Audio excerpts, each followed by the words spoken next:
नमस्कार। आज हम बात करेंगे उस जीत की जो सिर्फ एक क्रिकेट मैच नहीं थी। ये एक एहसास था, 1 अरब से ज्यादा लोगों के सपनों का पूरा होना था।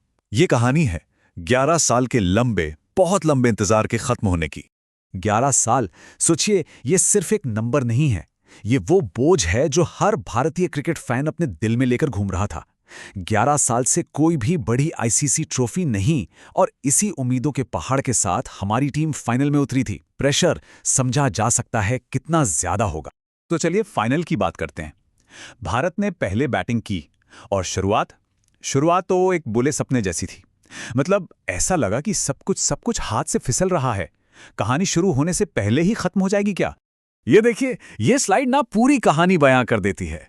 एक तरफ 34 रन पर 3 विकेट, मतलब संकट ही संकट, और दूसरी तरफ 176 का वो स्कोर। कहां 34 पर 3 और कहां 176 पर 7। वाकई ये एक अविश्वसनीय, एक जबरदस्त वापसी थी। तो सवाल ये है कि ये हुआ कैसे? इस मुश्किल से टीम बाहर कैसे निकली?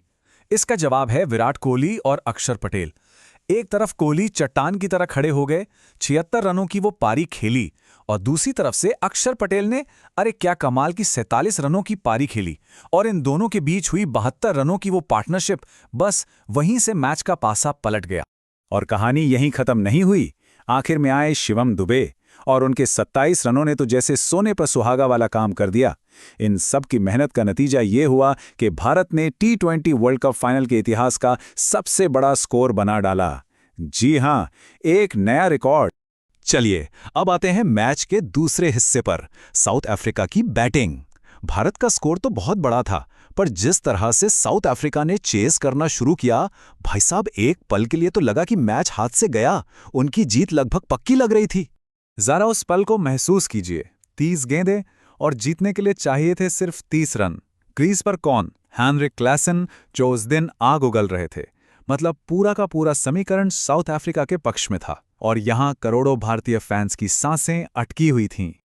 लेकिन कहते हैं ना, क्रिकेट अनिश्चितताओं का खेल है, और फिर हमारे गेंदबाजों ने जो कर दिखाया वो तो इतिहास में दर्ज हो गया।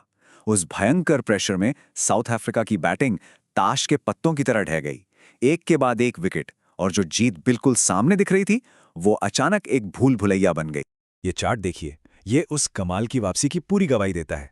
आखिरी 5 ओवरों में रन बनने लगभग बंद हो गए, और विकेटों की तो लाइन लग गई। जसप्रीत बुमराह, हार्दिक पांड्या, अर्शदीप सिंह, इन तीनों ने जो गेंदबाजी की वो शायद डेथ बॉलिंग का सबसे बेस्ट एग्जाम्पल है।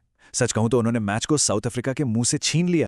हर बड़े मैच में, हर बड़े फाइनल में एक ऐसा मोमेंट आता है, एक ऐसा पल जो हमेशा के लिए याद रह जाता है।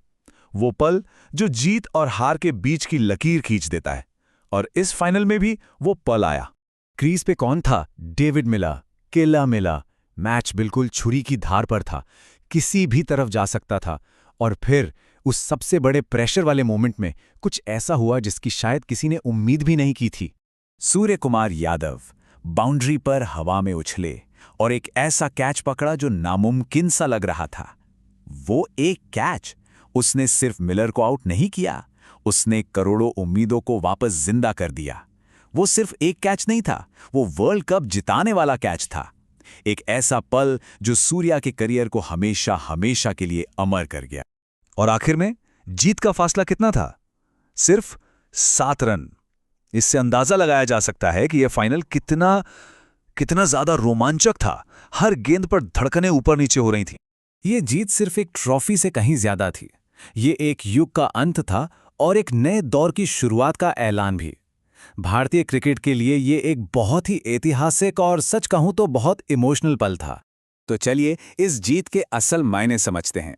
इसने सबसे पहले तो 11 साल के उस आईसीसी ट्रॉफी के सूखे को खत्म किया। और इतना ही नहीं, 2007 के बाद पूरे 17 साल के इंतजार के बाद भारत एक बार फिर T20 का वर्ल्ड चैंपियन बना। लेकिन इस जीत की खुशी के साथ साथ एक उदासी का पल भी था। भारतीय क्रिकेट के 3 सबसे बड़े नाम, विराट कोहली, रोहित शर्मा और रविंद्र जडेजा, इन तीनों ने T20 इंटरनेशनल क्रिकेट से संन्यास का ऐलान कर दिया। वाकई एक युग का अंत हो गया। कप्तान रोहित शर्मा के शब्द, बारबाडोस हमेशा मेरी रगों में रहेगा, ये शब्द सब कुछ बयां कर देते हैं। ये जीत उनके लिए सिर्फ एक ट्रॉफी नहीं थी, ये उनके करियर का वो सपना था जो उस रात पूरा हुआ। और एक और कमाल की बात जो इस जीत को और भी खास बनाती है, भारत ने ये पूरा टूर्नामेंट बिना एक भी मैच हारे जीता, मतलब अनडिफीटेड। इतिहास में ऐसा पहली बार हुआ है कि कोई टीम T20 वर्ल्ड कप में अनडिफीटेड चैंपियन बनी हो। इससे इस टीम के डोमिनेंस का पता चलता है। तो आखिर में सवाल यही उठता है कि 11 साल का सूखा खत्म करने के बाद क्या यह ऐतिहासिक जीत भारतीय क्रिकेट में एक नए दबदबे वाले दौर की शुरुआत है?